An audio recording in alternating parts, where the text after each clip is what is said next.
Well, good Friday morning, friends. Mark Holmes here, of course, with my buddy Cowboy Joe Boo, as well as Joe Bear in the house. And as always, I want to thank you all for watching, commenting, subscribing, and being part of the Joe Boo Sports Report. Without you guys, as well as you ladies, you know that this literally does not work. So let's get open for business.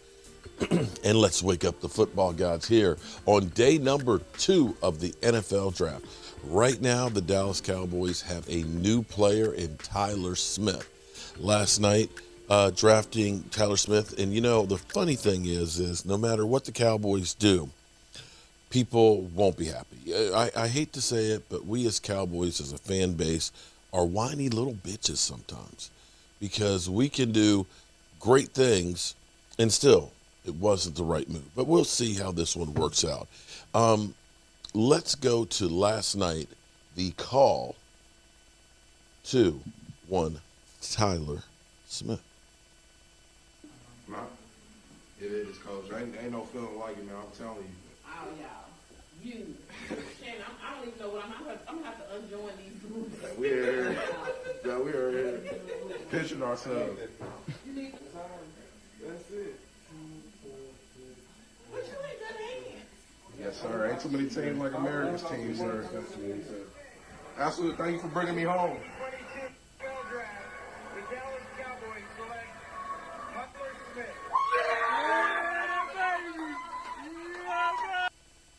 All right, so that was last night, the actual draft call.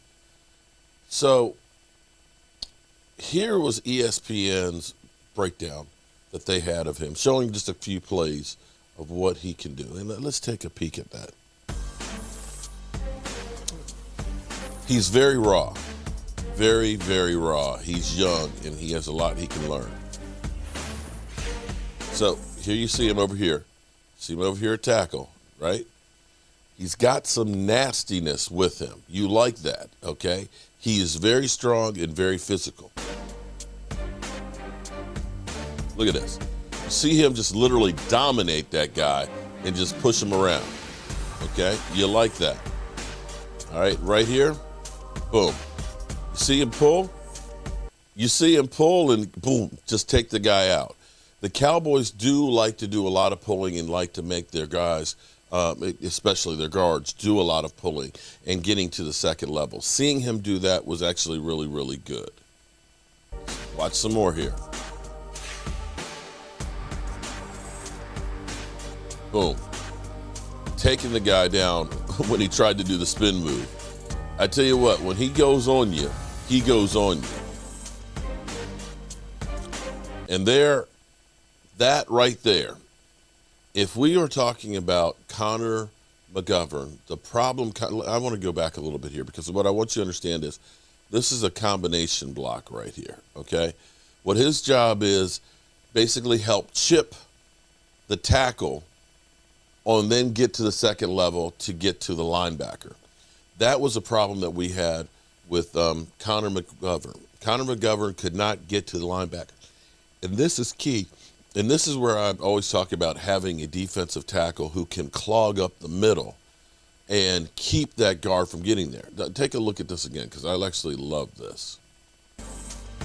See him push on there and then get upfield and be able to get the linebacker and just, boom, just take him out the picture. That's a great block. If you get a guy who can get to the second level and take out that linebacker, you've got the man's going to TDA, touchdown alley, every time. So, you know, those are some good things with him. Now, if we talk about his draft, his combine workout, he's not too slow. I mean, he was actually 5.02, which is pretty good. Speed-wise, vertical jump, well, he's a big boy. He's not going to get too high off the ground, but 27.5. His broad jump, his standing broad jump was actually pretty good. 10 foot 5 inches. I'm sorry, 105 inches. It's not bad at all. His 3-cone, 3.78, and his shuttle run was 4.65. So he can move around. His strengths are, he is a mauler. Okay, let's be clear about this. He wants to beat the crap out of you, okay? And he is strong, he's wide, He's nasty. When I say wide, seriously, you see how broad his shoulders and his base and stuff is. He has almost 11-inch hands, so he's got good hands. The problem for him, the problem has been for him is when a play breaks down, he gets grabby. And this is because he's still learning. Things that can go against him that he's not real good at yet is he's not great at being able to have guys cross their face. When, I played nose, I was small, but I was fast. And the thing that worked good for me was called a jab, step, and rip. And what that is you step to one side. Usually I always step to the left. I was just better at it than going to my right. But you step to the left, the offensive lineman steps with you and commits. And then what you're doing is you're dipping the shoulder and you are ripping, as in you're basically punching. You're giving the guy a small target and you're going across his face. And if they end up being flat-footed when they take that step, it's hard to recover to get back. That's one of the things that he's susceptible to. And what happens is when he starts breaking down in a play, he will get grabby. This is one of those things that is correctable given time and practice as he can step through there. So at least he has the strength, the ability, and the raw parts that hopefully Joe Phoeben, we'll have to wait and see, if Joe Phoeben is the guy who can teach him proper technique. And the reality is on this one, this wasn't so much about drafting the guard as it is drafting Tyron Smith's replacement. That's what this guy is looking going forward. The Cowboys will probably end up trying to play him at guard. He is a tackle, but he has gone through and he's basically said, I'll do whatever a team needs me to do to, play. I'm a team player. And he is from Texas. He's happy about being home, so he's playing in front of his home crowd. So there's some measurables here that we don't know. Now we will kill him because, of course, people will say, the Cowboys reached for him or everybody's got an opinion. And no matter what the Cowboys do, it's always deemed as the worst move in the world. You understand? Dak Prescott can throw 37 touchdown passes, throw for 4,400 and however many yards, have the same amount of touchdown passes as Pat Mahomes and Aaron Rodgers, and he's deemed a loser, and Aaron Rodgers is the MVP. You can have Diggs literally be the first man in the century to have 11 interceptions, and somehow he's the worst defensive back in the NFL. So when the Cowboys draft somebody, it's always, the Cowboys, they're stupid, they don't know what they're doing, and so on. But the thing that's funny is, every year it seems like they always tell us how bad our draft is. They always tell us how the Cowboys are stupid. From the time we ended up drafting, moving back and getting Travis Frederick, I remember how they told us the Cowboys moved back. Because I'll remember Adam Schefter's tweet. The Cowboys moved back and take a center, so there's that. And Travis Frederick was one of the best centers in football. Seriously. So they were wrong on that one. Dak Prescott, remember how none of them thought he was going to be anything?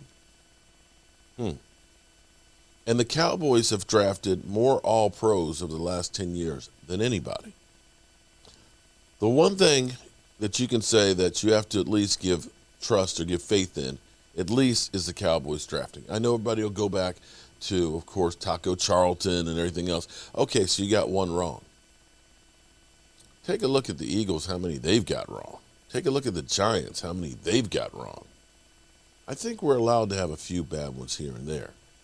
But when we look at this, we know the Cowboys' biggest area is the offensive line.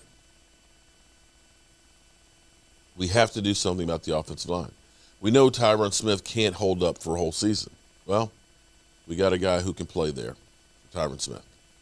And maybe he can play guard too because they like to take tackles and make them guards. And maybe he becomes the swing guy. Here's the great news. The Cowboys didn't trade up for a wide receiver. They didn't take the first or second and the third like was rumored. We still have a lot of draft left, and we still have 8 picks. So I actually feel pretty decent about this. Now, if we go through and checking out the Blog of the Boys basically has gone through and pulled up some of the sites. They've done the legwork and stuff for me, so shout out to them. Looking at some of the prospects, what people have given. CBS Sports really likes the pick, gives them an A. This is my favorite pick in the draft. This kid is a mauler who can help them at right tackle right away. He needs a little help in pass protection, but the Cowboys will coach him up. Teams love him more than an analyst, and his tape shows you why. He's a really good pick. The lineups sees a lot of upside with Smith. I love this pick for the Cowboys. Smith just turned 21 years old and combines a high floor with an elite ceiling. Smith led the FSB with a big-time block last season with Pro Football Focus's road grading, powerful stylist, and highly enticing. With his big frame and athleticism, his upside stick in the tackle for the long term. Match made in heaven from the win, B+. He's a throwback as a result to no surprise. He heads to the Cowboys, who seem to always try to recreate the Great Wall of Dallas in the 90s. A flat-out massive human being, 6'5", 324 pounds, 34 inches. Smith is a nasty power merchant. He's a violent road grader who clears passes in the running game with ease. He might be a project as more of a guard in the NFL, but he won't make his career arc any less promising. Pro Football Focus grade gives him a good. Well, all right, I'm okay with that. So there we go. I like it. I'm willing to give him some time and give him a chance and see where we go. You have to, in my mind, the 2 places the Cowboys get the biggest bang, offensive line and defensive line. Jordan Davis picked up by the Eagles, that hurt my heart. That hurt my heart. But it's okay. It's okay. But the offensive line is key. We must protect Dak, and we need to open up some holes so that way we can get Zeke Elliott running. And if we can get Zeke Elliott running, if we can start the process of getting a balanced offense, they'll be able to rock and roll. The offense gets balanced, it makes it that much harder for teams to go after Dak and sell out. If we become one-dimensional, it's a lot easier to stop them. So we'll see how it all works out. We got day number 2 here. I can't wait for tonight. We'll be doing the Zoom-in call again tonight. We'll have definitely more. We'll have my meltdown last night when Philly 500 and the Eagles took Jordan Davis. And that's what I got. As always, friends, I appreciate you. Our coach here, and as always, I want to thank you all for watching, commenting, subscribing, and being part of the Joe Sports Report.